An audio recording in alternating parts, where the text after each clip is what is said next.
Deal, all right. Yeah. In terms of infrastructure, a lot of uncompleted projects. Can you tell us Mr. President's mind? Yes, Mr. President's mind, as he's made it severely clear, is that his focus will be to complete those ongoing projects. And indeed, only when those are completed that you find new projects initiated. And general focus is the infrastructure segment of the country. So a lot of you'll see a lot of ongoing projects being completed, and indeed new ones that boils down to the development of the country, i.e. in key infrastructural areas, roads, health, education, would be the main focus of the government, and has been, as you can see from the budget itself. But Nigerians are not really comfortable because we've heard this over and over again, and they need concrete assurance that we'll get our roads better, because kidnappers have even taken over, as you are aware. Well, I would like Nigerians to give us some more understanding to the fact that already there are projects that have been implemented in the previous budget cycle. And in terms of road, this is the one government that has actually looked at roads that he thought to had taken 30 years, maybe more, that had been built, and there were no reconstruction of those roads or even renovation of those roads. A case in question is the Kano-Abuja road, which is now under total reconstruction. But they had not been rehabilitated for almost 30 years. And as you can see, the other roads that are being constructed, the second Niger Bridge, the roads in Lokoja, the rail infrastructure that has been going on, which I'm sure you understood that it will extend from Ibadan also all the way to Kaduna and Kano, And so there are a lot of other projects that hitherto had not been funded by previous government. I'll give you a case example. The Kaduna Eastern Bypass Road was awarded by Obasanjo government, and successive governments never felt it was important enough to be funded. There are times when they don't get any allocation, and even when they did, they could not augment it. So for almost 30 years, the road has been, for about 17, 18 years, the road has been abandoned until this government came in with new initiatives of, getting bonds to finance infrastructure projects, which means those loans are specifically tied to infrastructure. And you also find that, there's a lot of partnership going on whereby you have the private sector also getting involved in the construction of roads. So I believe that we are walking the talk. We are not just talking in this government as opposed to other governments whereby they kept promising and you don't see tangible results. So for you to say Nigerians are impatient, I find that a bit, I'll reserve my comment, because I think Nigerians are optimistic because they have seen us perform in different areas. Most of the projects that were even initiated by previous governments were completed by our government. And those that we had started from 2015 to now are ongoing, and others are being initiated in the infrastructure, because this government, President Muhammad Buhari's government, has understood the significance of infrastructure development in the overall development of the people and the country. Well, people are saying this overbloated borrowing in the history of this country. We have become very uncomfortable because previous administrations, they did borrow. Now, you borrowed the larger chunk of the debt ranking on Nigerian state, both domestic and local. Well, that is also not exactly to get value for this money. All right. And repayment for those materials. I've just told you how it is. Of course, a lot of the borrowing was done not only by this administration but by previous administration. And what we are paying is interest on borrowed monies that we can't even see what they did with the money. At least when we are borrowing now, we are tying the borrowing to specific projects, which wasn't the case before, because we borrowed and you asked me where was the money that had been borrowed. How much was invested in power before this government? Everybody knows. Where is the power? How much was invested in infrastructure? Where is the infrastructure?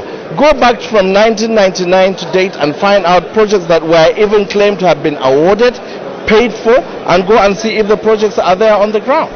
So I tell you, when we say we are borrowing, we are borrowing to tie that borrowing to specific projects which you can verify, which you can oversight, which is why we're working with the National Assembly, even with our borrowing plan, to say that, okay, we want this money for this project, but this is how we are implementing it. So Nigerians would know, as opposed to the borrowings before. And guess what? If you borrow and mismanage the borrowing, the resources, you don't tie them to specific projects, i.e. projects like infrastructure arena that would advance economic development, you cannot pay. But if you invest in the people, if you invest in the infrastructure of the people, then you are increasing productivity, you are empowering people, you are educating people, you are making people healthier, to now plow back all that energy into the society, into the government for nation building. Lastly, because of the time, reps, senators are worried that you are complacent about security of lives. Very complacent. And they are worried that this government is good at controlling people, not protecting. You bought Tucano, you have so much money in the security sector that you voted, and they're not seeing. Nigerians are dying. Lamentations are there all over. Nigerians are crying. You want to run away. What you said, Senate are saying, let me get your question correct, that senators are saying that the reps are complacent? Is that what you said? Oh, because you said reps. Okay, the executive. Whom you are standing.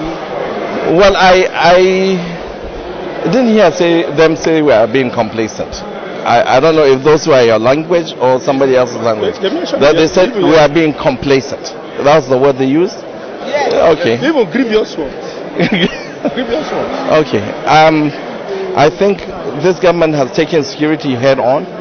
I think we have had new challenges since President Buhari assumed office. But I am sure, and I can tell you, because I came from one of those states that was seriously hit by insecurity. I know how many lives of people that we lost in my state of Kano, not even in the actual territory of the Boko Haram operators, but they were coming to Kano and other states to kill people indiscriminately. I know they went to a Federal College of Education and opened fire to students. I know they attacked my late emir. I know they came to the mosque and killed hundreds of people. I knew there was about 70 roadblocks in my state. Guess what? None now. None. I knew when we were operating like a war zone, people could not even ride motorcycles. You have to come off the motorcycle to be pushed. When we see plastic bags, people were not going to churches and mosques because we are all scared that what would happen in the mosque when you go to churches. Children were not going to school because you don't know what will happen in the school. I think to depart from that now is a serious improvement. I also know that a lot of things, there was a lot of mileage recovered, territories recovered from Boko Haram, which before were under their occupation.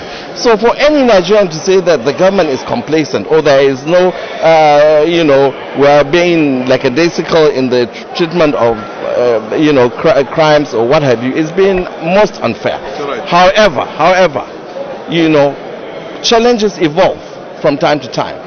Some are natural, some are man-made, okay? But what is important is what you put in place to mitigate, overcome, or to demolish those challenges to the extent that you secure lives. Now we're even faced globally with threats of viruses, of bacteria, of diseases in China, even in Nigeria with Lassa fever. You cannot blame anybody for that, okay? However, but what is the government doing to ensure that lives are protected and saved and there is no spread, containment? So even in security apparatus, there are certain things, there are a lot of progresses made. But then of course you find that in some cases there are some setbacks. But these are things that, the government is trying, the military, the armed forces as it were, are trying their best. We are losing good men, Nigerians' lives, and government is voting money for it. And there is commitment. But it's a huge challenge, especially when you don't have a fight that is organized and structured in a battlefield. There is elements of surprises. People just, before you know it, they ambush you or what have you. And this is a very big country, mark you, with a huge population. So to even have surveillance 24/7 on the entire territory called Nigeria You know, you can only imagine how he can do that. But I believe government is committed. President Muhammad Buhari, in fact, that is what the premise on which we built our campaign on. You know, eradication, corruption, you know, taking up security head on, and indeed, you know, empowerment and economic development. Those are the key areas. I cannot speak the mind of the president. All right, thank you.